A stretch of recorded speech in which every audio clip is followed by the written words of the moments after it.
Hello everybody, welcome to All Sports Weekly, episode 40, the final episode. I am Trevor. With me this week is Matt. Trev. Kyle. Hey mate. Aaron. G'day. The head of the All Sports Weekly universe, the round table, the cognac, it's all here. Gentlemen, how you feeling? Good, great, glad to be here. Unreal, mate. Unreal. Highlight of the life. It was like, you know when there's the people who know the recipe for KFC and then are never allowed in the same room at the same time? I feel like that. You know? What if a bomb struck this room down? It'd be terrible. Yeah. So the final ever episode, guys, going to be a bit different this week. Just going to rattle off one topic per month with a hard time limit, and we're going to go. You ready? I like it, mate. Let's do it. January. After losing the first test by 8 wickets and only scoring 36 runs, injury-ridden India beat Australia in a test series on home soil with a defeat at the Gabba, the first loss at the Gabba since 1988. Discuss. I almost saw it coming after the first test where all the commentators, ex-players came out and said, that's it, India can't win. It's going to be a 3-0 whitewash. And you just thought, hang on a second. I wrote them off. This Australian team are not the kind of team that can easily be backed in week to week. And what happened? Yeah. It was uncommon for the fact that A, it was a loss at the Gabba, B, it was India. India never play well away from home. And that was particularly injury depleted India. They had a bit of heart, which is a little bit different to what you normally see from them in overseas. So, yeah. It was Nets bowlers. Washington Sundar, we know who he is now. Yep. So the Gabba fortress was breached. It was. Yeah. And it's sort of, I don't know, I wonder if it's a taste of things to come for India. They're no joke in Test cricket anymore. No. Particularly the batsmen. I mean, the depth they have in batting is insane. Yeah. They're all prodigies, in India. Like out of 1.2 billion, yeah. if you make the Indian Test the best of the best of the best. It's insane. I think their bowlers obviously are where they lack a bit of depth, but their batsmen, I mean, even their bowlers can bat. It's incredible. Yeah. Nathan Lyon off spin on the Gabba deck wasn't troubling them too much. It's fair to say. They've seen better than that, haven't they? Yeah. But it's to be stuck on 399 wickets too for Lyon. Best part of a year. Yeah. And unlike the current Test team, India can catch. February. Tom Brady went to his 10th Super Bowl, 10 if you don't mind, and had a win against the heavily favoured Kansas City Chiefs 31-9. The Buccaneers had not made the playoffs in 13 years. The Buccaneers went through Green Bay and Aaron Rodgers at Lambeau Field on the way, and it seems like the only thing Tom Brady can't do is retire. Kyle. Look, disgraceful day in world sports. Just goes to show if you stack your team with enough decent players, anything can happen. Undeserved. Who would have thought stacking your team with good players could be... Why does the NFL hate Brady so much, as in the diehards like yourself? I mean, I look at Brady and go, he's just the greatest of all time, and then you see these things on the NFL sites where they're just like, I hate Brady, he's not even in the top 3 quarterbacks. Seriously? No, so you've read Kyle's Facebook page.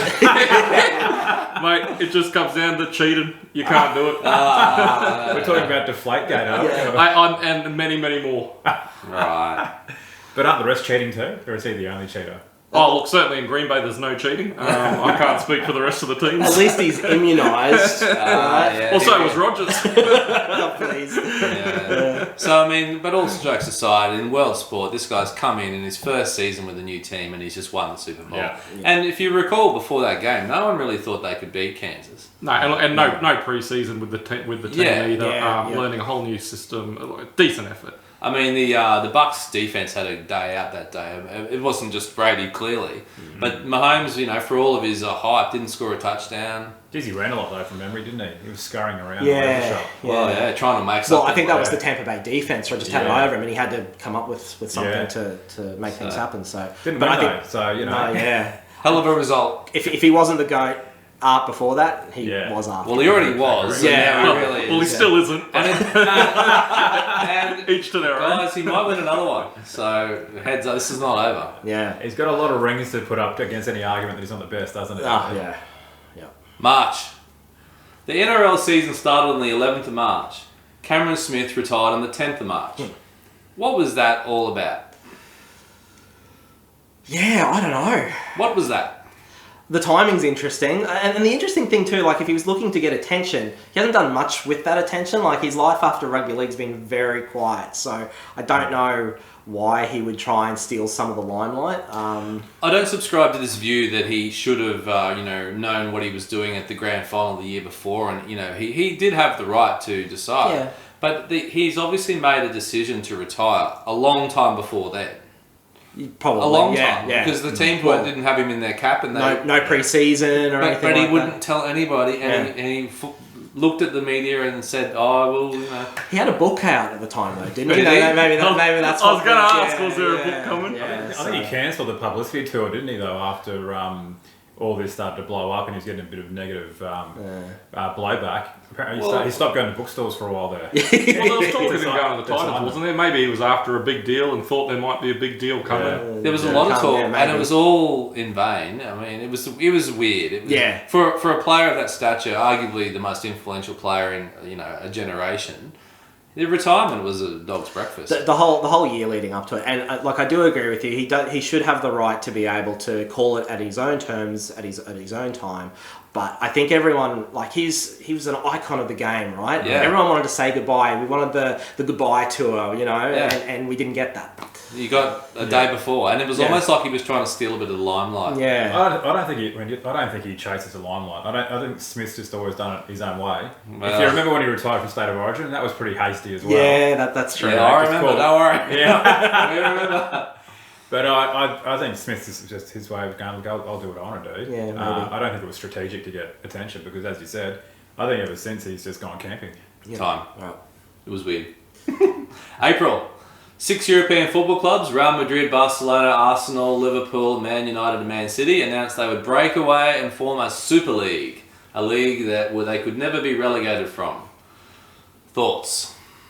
Oh, geez, it almost seems like completely forgotten thing. It just disappeared, didn't it? It's been nothing since. So it lasted 72 hours and it was dead. Yeah, there's still a push from Real Madrid and a couple of other teams, but there's still talk about it, but it's not really a thing. Yeah, the Spanish clubs that are broke are keen. Yeah. Yeah, Barcelona's very keen.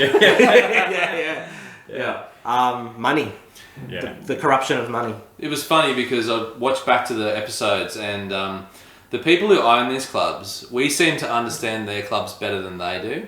When the fans got pitchforks and physically went down to the grounds, the owners were like, "Oh, we didn't. Wow." I'm like, "Yeah, this is exactly." Well, they're Americans, a lot of them, aren't they? And they're not used to that. That's true. They change cities, a lot of those teams. Yeah. So I don't think they're used to that. I wonder if that was just the I didn't know was just the easy excuse not to. I mean, it's just money. That's all it was. Greed, money, just laid money. bare. And look, I'll take the flack. To get the money, and Especially, when it was like, well, no, the flack's going to be more than the money. Well, I didn't know. Well, they just wanted to totally de-risk the sport, didn't they? For them, you don't have to make Champions League. You're just there. You're in it. You're in it. You are the competition. So, and I don't know why they were so worried about that because they're pretty much in the Champions League every year anyway. Well, that was the thing though. When this happened, Arsenal and them were running like 10th. Yeah. Man U had not made Europe the year before. Yeah. We weren't. This wasn't the best. And that's the thing. Teams like Leicester, even West Ham, were ahead of them. Yeah. And we're going to say, well, you're not in our league. Yeah. It was the best from, the 90s and 2000s, really, wasn't it? Yeah. Here we go. May. Magic Round fiasco. RIP Rugby League. A league-wide crackdown on foul play. The refs were told you cannot use any discretion. In 8 games, 22 players were charged, 14 were sin-binned or sent off. The rhetoric from Volandis was binary. We have to do this, so there won't be any game at all. A few weeks later, the game went back to normal. You gotta love Discuss. Rugby league, Look, it just seems like that's sports in general these days, isn't it? They're just changing rules willy-nilly mid-season and no one can keep up. Was this the beginning of what will be remembered as one of the worst years of rugby league refereeing?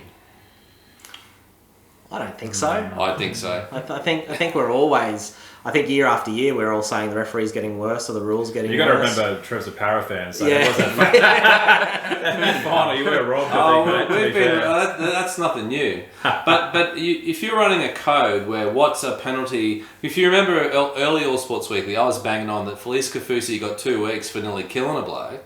And then in Magic Round, you could do nothing and get. And then 6 weeks after that, it doesn't matter anymore. It is a joke. Yeah. You got to have a feel for the game, can't you? And whenever the administrators come over the top and try and make it black and white, it falls apart because there's no onus on the attacking player at all. Yeah. At all. Look, I think rugby league with this head knock stuff requires a cultural change. Yeah. And they try to accelerate it, expedite it, and that doesn't. Don't change culture like that. Yeah. No, you can't change culture in round 10. No. And if you try to do that, which is a mistake, by round 15 you can't give up. No. Yeah. It was bad. Yeah, I think they went too hard, too fast. I think there's a subtle change over time that they need to bring in, which requires a plan. It wasn't a good Which year they for don't rugby seem to have league. one. No, and they've done Big it before. blowouts. They've done it before too, haven't they? Wasn't it was it the offside a couple of years ago where they at the start of the season they tried they tried to change it and then they gave up. I think that was who did that? It was one of the administrators and they gave up. Greenberg. Yeah, that's right. Brought in first 10 Oh, that's rounds. right, It's like you just penalise everything. Yeah. That's right. Yeah. In June, we had a State of Origin. In Game 1, Queensland 6, New South Wales 50. This was at Townsville, where we're expected to have a very partisan crowd. It ushered in a series where Queensland lost the series 2-1 and Paul Green was basically shown the door after one series. State of Origin this year, discuss. Let's start with the turncoat. Turncoat. How does that work? Let's start with the guy who was born and bred in Brisbane and goes for the Blues. Look, amazing result. Went to my first Origin game this year at Suncorp, Game 2. Incredible to be part of it. Don't get me wrong, credit to the Queensland fans. I've never heard a noise like it when the Queenslanders ran out. And after that flogging in Game 1, for the fans to be like they were, it was incredible. Funny the players had that much hope. Yeah, exactly right. But the result, absolutely brilliant. Would have loved to have gone 3-0, but we'll take 2-1. I get a comment, but after Game 2, the Queensland players said they were out-motivated. Thoughts? It's just they always throw that out there. I don't think they really. What do they say? We got ambushed, Yeah, by New South Wales. I mean, they lost. The rugby league players aren't known for their insights into, how and why they lose. So I wouldn't be too concerned about that. Apart from the fact Paul Green looks like the worst motivational coach going around. Had my doubts about him. You shouldn't lose an Origin due to motivation, though. No, of all series. You can lose it because they were better, or I missed the kick. But motivation for an Origin shouldn't be the issue. No, and not for a Queensland team. No, it's like when was the last time the All Blacks were out motivated? Yeah, I think it's a little bit of a millennial issue.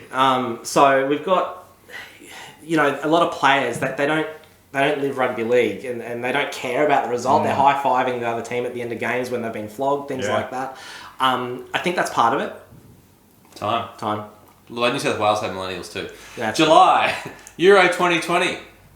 It happened in 2021. Great tournament. First sort of tournament with full crowds after COVID. 11 different countries. Started off with a Danish player having a cardiac arrest on the field. Denmark ended up making the semis. Pretty good story. England, the cup was coming home, and in the end it went to Rome in a shootout. England losing on penalties in the final at Wembley. Perfect tournament. Catch much of that one at the time, mate? Yeah, mate. Yeah. Very, very good. Obviously, good to see England lose in a heartbreaking circumstances. So I'm not that keen on Italy. It has to be said. That's true. Yeah. It was good to see in the shootout. Yeah, a lot of drama there. I mean, it was good, but yeah. Crazy scenes to start with, though, with Christian Eriksen. Interestingly, I just read this morning that Inter Milan have torn up his contract because of his heart condition. Yeah, right. Okay. So couldn't get insurance, maybe. Yeah. Be a worry, for everybody. Yeah, absolutely. Him and most of all, but yeah, it would be a worry. Be a nightmare as a paramedic to go to that one as a sports. But a bit of overtime. I'm going to go watch the game, and then a player gets defibrillated on the field. Yeah.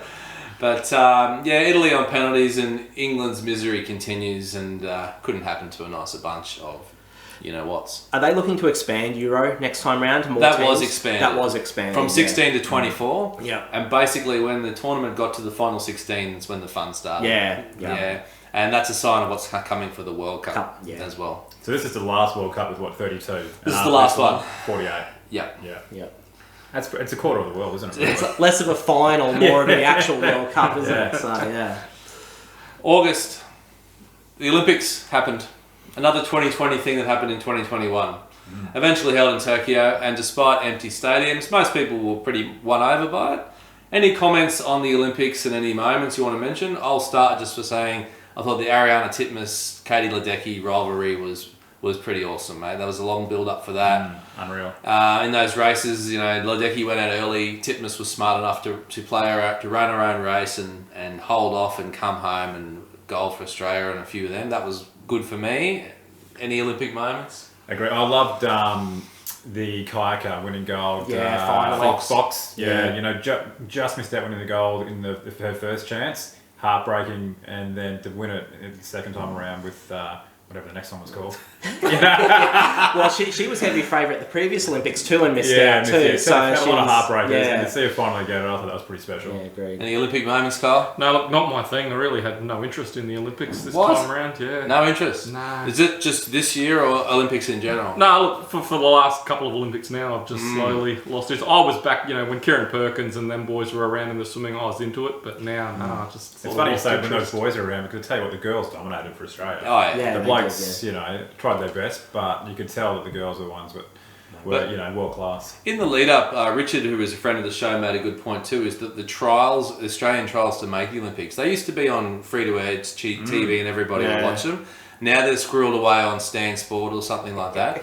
So those Kieran Perkins and those household names, unless you're actually looking for it, they're not exactly coming through into the public domain. You got to win gold now, don't you, to get that public profile?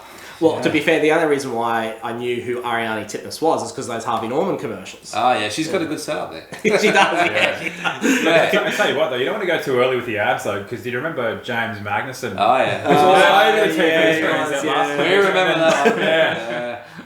All right, September. The Melbourne Demons broke a 70-year premiership drought, 140 over the Western Bulldogs 66. Thoughts on the Demons? Love to see a drought broken. Yeah, it's always good to do that. Yeah, look, was hoping for a Bulldogs win for Steph Martin, old-time line, but yeah, look, always love to see a drought broken, so good result in the end. If you remember that game, it was a funny old game, and the Bulldogs were winning in the third quarter, and then it just turned, and once it turned, I think 13 of the last 14 goals or 15 goals were the Demons. They just went bang. No, the score certainly doesn't represent the game as it was. No, it was in doubt there, wasn't it? Until they finally started to kick straight. Yeah. Now, I know you love a talk of a dynasty, Matt. Yeah. Well, I was going to say with the Origin, that dynasty finished after 2 games. Apparently that was going to be 10 years. Lasted all 2 games. With the monkey on the back, though, the old Norm Smith coast, 70 years, once the club finally breaks that, now can they go on and win another one, do you reckon? Unlikely. Yeah, I agree. Yeah. It's too hard. They'll certainly be top 4 this year, no doubt, but to win another grand final back-to-back these days, injuries and everything, it's just too hard. Very hard. Richmond just did it.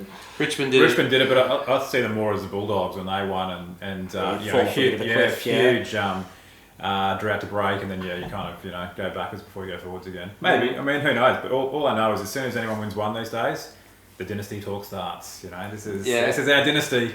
First of many, but... if you listen closely, you can hear the Lions premiership window closing. Oh, I don't know about that. Lion, did you hear it? No, we've got some injured players We've got a coming Lions back. hater here. Yeah. Hates the Lions. I don't know if you can hear it. I can hear it. Goes to every game, but hates it. At least the Lions have a window, mate. We got a window. Lions will get the flag this year. Lockie will get another Brownlow. I think the Lions' average age about 24, average experience 100, 120 games. Absolutely Right. smack bang in the window. Cam Rayner coming back. Look out! It's now or never, Lions fans. 2022 or nothing. October. Penrith 14, Souths 12. The Penrith Panthers win the premiership at Suncorp Stadium. A great game, packed house, iconic intercept pass, Cody Walker, one of those moments that people are going to remember for a long time. Penrith win the comp and did display, I'd say, some consistently shoddy sportsmanship over the course of the season, and particularly the finals. Great. Do they care? Did Penrith... They've won the comp, but did they become the dirtiest team in the league from Melbourne all of a sudden? I think they became the most hated team in the league. I'd say the most hated team since Balmain of the late 80s with Benny Elias and co. For mine. Yeah, I mean, people like to hate the Storm, and a part of that's just because we're sick of them being up the top. Yeah. Do you remember that prelim, the Storm played so poorly against Penrith, but Penrith just grub. They had extra players on the field. They had extra trainers on the field, walkie-talkies on the field, stopping the play with cynical against Parramatta there. Yeah. Stayed down a lot. Stayed down. They're cocky when it all costs, and I think it's that cockiness that kind of with that kind of makes you go, I don't like those guys. I've never wanted South to win so much. Yeah. When Reynolds missed that conversion, that was heartbreaking because they have won now, so they can't be denied, and that. You know what? That burns. Yeah. But they're tight game. I don't think it's going to happen again. They're starting to fall apart a little bit. A lot of players leaving. They've got going for the big dollars over at the Bulldogs and a few other clubs. So. The way they conduct themselves too, they're so grubby. And then at the end of the game, I want to thank Jesus. I'm sorry, mate. One and done for the Panthers. And I'm a my club's a Western Sydney club, and these guys, I hate them. I hate Penrith. Anyway, they won the comp. November, Australia wins the T20 World Cup, the first time we've won this trophy that has eluded us. A fickle mob we were described by Lenny. After losing to England in the last round game, it was all over. If you recall the prep, we didn't send our players, or they didn't want to play for Australia. I gave them no chance. Yeah. And then we win, and then we love them. Did you catch much of this one? Yeah. It was on a bad time, wasn't it? I think 2 a.m. Time difference wasn't kind, but... Yeah, look, they weren't rated a chance at all, were they, at the start of it, and then come through and win it. So again, another underdog story, but typical Australian mentality is we write teams off and couldn't care less, and then as soon as we're winners, that's our boys. Yeah. I think the Aussie cricketers are the same as the All Blacks in the rugby union, aren't they? You know, they usually get it right when it matters. We're a tournament team, a big cup team. Got a psychological hold on... particularly teams like South Africa. Yeah. In the one days and the T20 World Cups. South Africa's record since they've come back from re-emergence is terrible in tournaments. Yeah. Awful. Yeah. They haven't won one yet. So long may that happen. And great to see England lose too as favourites. Now with this is another 2020 tournament that was 2021. So as it turns out, next year is the next World Cup here in Australia. And we've just won it. So the temptation is to go around again with those players. But we're a very old team, over the hill in some areas. Would you pick and stick, or is it a revamp? I don't think age is a big factor in T20. I mean, I think you can play to 40, really, can't you? Yeah. Well, don't say that, because then we're going to have Warner and Finch forever. No, look, I'd be revamping again. It's an Australian mentality. You look at the Blues, the Queensland team, the Australian cricket team a few years back when Warner and all those retired. We dominate. We don't prepare for the future. We lose a lot of players, and then we hit the wall. So, no, look, I'd be starting to bring in some youth now. And we do have depth in T20. They're just not names. They're not ACB contracts, so... Yeah. Interesting. December. One of the best Formula One seasons in recent memory has just concluded. With the last weekend, the big Verstappen and Hamilton duel. Verstappen passed him on the last lap amid controversy. Kyle, I'm going to kick off with you, sir. Look, one of the most disgraceful moments I've seen in Formula One history in my time watching it. Michael Massey, just an absolute debacle, stuck his nose in the second last race of the season, then stuck his nose in again on this race. Yeah, Aussie. Basically destroyed any chance Hamilton had of winning the World Championship. Didn't just throw out the rule book, he rewrote it with a lap to go. Yeah, and you and I were on the same page with Hamilton, we're not fans. The bottom line is with this one, guys, that the rules were not adhered to and were basically ad hoc thrown out the window to give us that grandstand finish for ratings. Would you agree with that? 100%, yeah. Just an absolutely ridiculous decision. It was going to end under a yellow flag, there was no doubt. So Massey decided to rewrite the rule book and end it the way he wanted to. In a really short way, explain to the viewers what he didn't, what happened. So basically, there was an accident with a couple laps to go. Safety car came out. Under safety car protocols, any lapped cars can then go back ahead of the safety car, catch back up and be unlapped. Yep. But all cars that have been lapped have to go past the safety car. Yep. By the time the race was cleared, there was probably 1.25 laps to go. They wouldn't have had time to get every car past the safety car, so they decided to let the cars in between Hamilton and Verstappen go through.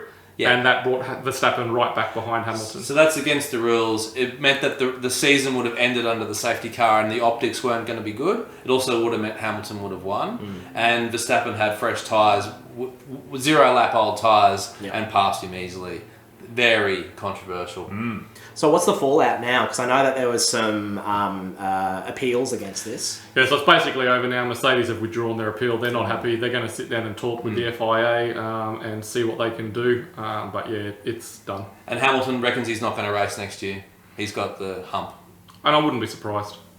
Matt, what is your best and worst sporting performance of the year? Look, my best is Ash Barty at Wimbledon. The fact that, such a likeable,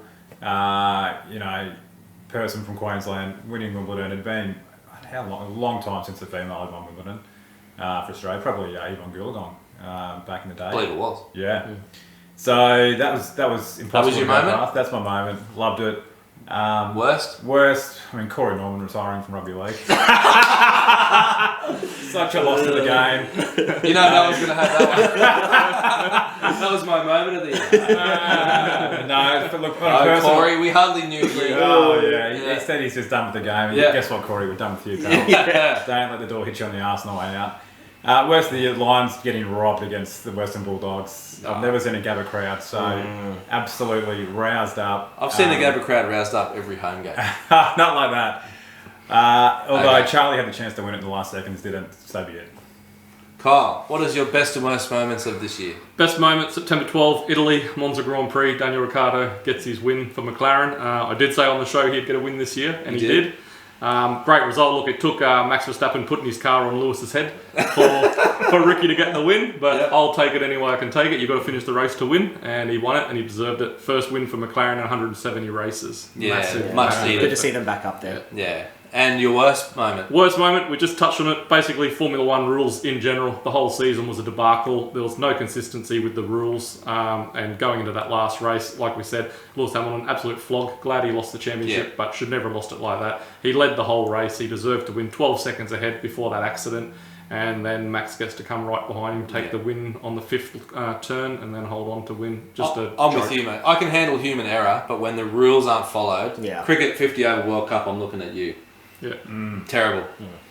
Best and worst. Best of the year, Hoodoo lifted, FIBA Paddy turns up and leads the Boomers to a medal. Not a gold, but to a medal. But that was a big moment. Yeah, decades we've been looking for that, so we finally got it. And the worst moment of the year, look, it's probably a series of moments, but the Ben Simmons saga. Yeah. I think that's highlighted probably the ugly side of sport in a lot of ways, from social media and the backlash that he's copped to his actions in terms of refusing to play, how the player managers are getting involved and giving him bad advice, and it's just not a good look for sport in general, let alone the NBA. So the best and the worst of the NBA there. Yeah. Ben Simmons is arguing over $200 million. Yeah. Just throwing the toys out of the cot. If he'd have gone and played for the Olympics, things might have been different. He would have fallen in with the likes of Paddy. And maybe. I think that he almost refuses to play for Australia, which is very un-Australian. So him and Liz Cambage should hook up. Yeah. Best and worst of the year for me? Well, I'm going to mirror Matt here. I had my best of the moment of the year. It's definitely Ash Barty, the local Queenslander, goes to Wimbledon, breaks the duck, plays the game with such grace, and we just love her. Wore the Yvonne Goolagong dress, nothing bad to say about Ash Barty. Still waiting on that big Osaka game in the Grand Slam. Hopefully that Australian Open will show that. But yeah, Ash Barty. And my worst of the year, if you recall the St. George Illawarra house party in the middle of a COVID lockdown where about 9 players thought they'd get on the syrup, including one that had just avoided a rape charge. He was hiding under the bed from the cops. Literally could have destroyed the whole NRL. Yeah. And luckily for them, it didn't. Was it at Corey's house? No, it was at Paul Vaughan's house. Oh, okay. Corey was there. Corey was there. Don't worry, they rocked up. Clandestine was not. They had loud music pumping, cartons on the shoulders, absolute idiots, and that is my worst moment of the year. And with that, ladies and gentlemen, that wraps up the show. Thank you to everybody who's watched the show. We've had 40 episodes, 20 guests, including these guys here. About 5,000 views to the channel. So to everyone who's appeared, viewed, clicked like, left a comment and all that, I certainly say thank you. There won't be any more content coming up onto the channel, but it'll always be there if you ever want to come back and reminisce on what was. Gentlemen, a big year. Thank you for your well time. done, mate. Good Thanks, job. Trev. On your Trev. No worries. Very well done. Yeah, it was great fun. I thought, having you around and sharing and putting our thoughts on the internet, As I said in episode 1, the world needed more crappy podcasts. So that's all Sports Weekly. Done and dusted. Thanks, everybody. Have a great time. Merry Christmas.